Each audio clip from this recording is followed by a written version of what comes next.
It's not often that Stephon Marbury, one of my least favorite New York Knicks of all time, makes the headlines of TYT Sports Clips. But Stephon Marbury, who had a good NBA career, always was a problem on and off the court, though, a valiant technical foul receiver. Did not pan out well with the New Jersey Nets. He was drafted, I believe, by the Timberwolves, if I have that down correctly. Out of Georgia Tech, he played for Minnesota, the Nets, the Phoenix Suns, New York Knicks, and Boston. But in 2006, when he was a big star in New York and came in averaging 22 points and 8.5 assists, and actually proving that maybe the Knicks had a chance, but they didn't, he released his own signature shoe, known as the Starbury. Great name. Great name. $15 a piece. And the reason for that was basketball shoes are getting more and more expensive, and he felt that he needed to give back. And he wanted to make sure that those who could not necessarily afford a good pair of basketball shoes now could afford a good pair of basketball shoes, making it so more kids and he was targeting those of impoverished backgrounds. Granted, his shoes that he had in 2006 through 2009, actually pretty cool looking shoes. I give him credit.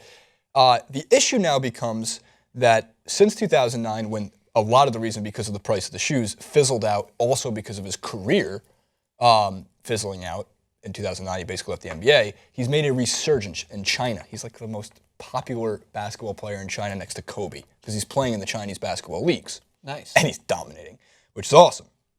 So first, Starbury Instagrammed out, or is it Insta'd? Instagrammed? Insta-posted? He Insta'd out. He IG'd. His new Starburys that are making a comeback. There's your kind of your blueprint for it. Pretty cool. He's still only charging $15 for these shoes. They look pretty good, so he's still going to target that market because of his resurgence in China. And he also has a major beef. Yesterday with some guy named Ben Chevitz, we talked about the beef between Stephen A. Smith and Kevin Durant. Now we have a new beef already. It's been a day. More beefs. The beefs between Michael Jordan. I'm hungry. You're going after the GOAT. And Stephon Marbury. Let's take a look at what Starbury was tweeting. I am a peace star, also known as @Starbury Marbury. That's cool. Real people know I'm off the kids getting killed for Jordans. I hate that this dude won't change that greedy. Yeah, I know people are so caught up in the greatness of his play that they lost their way. He tweets to Lakers GOAT status. I hate when kids cry because they can't get this dude shoes because they can't afford to buy them. It's hard on moms. It's not about the shoes. It's about the thought. He has a good point. His point being that Michael Jordan's shoes, Jumpman 23s, whatever ones you want to call it, really go for anywhere between $160 to $250. Some of the new ones, like the Futures that come out, are like $230. That is not an affordable shoe. The other side of it is that Jordan is a businessman. And he is running a business, his brand that he built up. So there's two sides to it. There's Starbury, who makes the good point that it's an unaffordable shoe and he's trying to do better and give back. Good for you, Starbury. And you have the other side, which is Jordan's a businessman. Which side are you going to take? You have to choose one. I'm not taking any side. But I'm just going to say that if there was more people like this when the economy started to take full shape, then maybe we wouldn't just be a culture driven by capitalism. But the thing is people will build businesses to make money. And when you have a brand name like Michael Jordan, you're going to make money on that because people are going to pay for the name. It's the same way that anyone who starts to get that same fame starts to brand themselves so that they can make more money. Cristiano Ronaldo will continue to brand himself, and if you start to sell it at a lesser value, people are not going to see it as the same brand that you want to buy, because if you start selling it for discounted prices or low value, then it takes away from the quality or basically the pristine value of it.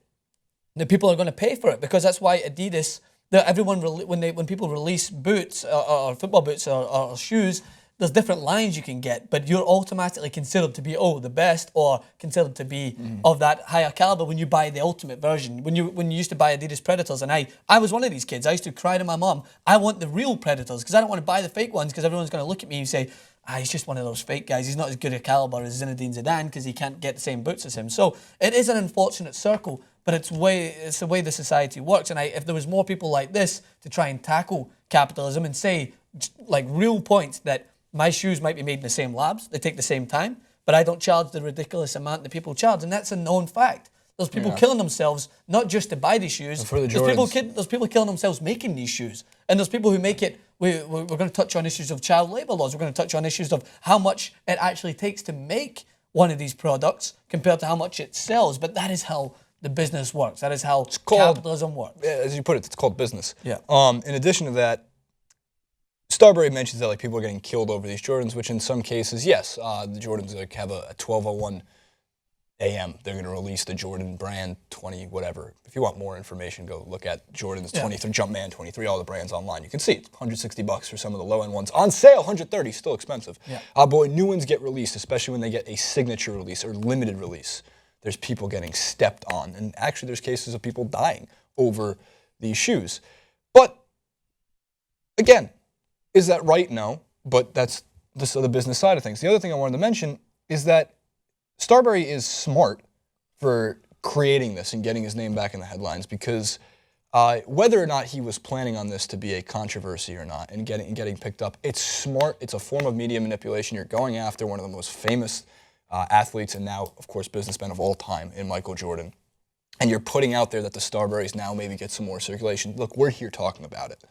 Smart, really smart of Stephon Marbury to get to become, again, known a little bit in mainstream media in America because we know the shoes are going to sell in China. People love wearing them. Well, if not, it will be second, if anybody, to Kobe. At that price, people are going to buy them. Where does that money go? That's the question I want to know. Like people are going to buy discounted shoes if they're at $15. How many will he sell in that abundance? Will he sell thousands upon thousands of those shoes? And then when he makes a profit on it, what's he going to do with the money? Is he going to, if he gives the money back, then he stands completely by, don't get me wrong, no one's just going to give all the money back and put it towards a charitable foundation. But if he did do that, then he's fully standing by what his message is. You know what? Francis, your birthday's coming up, if I'm correct. You're turning the big 3-0. Yeah. You're going to get... That is the worst thing you've ever said to me. You're going to get... I'm going to get you a pair of Starburys. Is it the end of this clip? I'm about to leave on that. That was shocking. Say happy... I'm 20-something. Happy 35th birthday to Francis Maxwell. He's been on this planet since the 70s. It's a thing of beauty. No, it was actually the 80s. 89, so you can do the math right there. The 80s were a great year. I talked about this before. Chilled for my whole year in the 80s.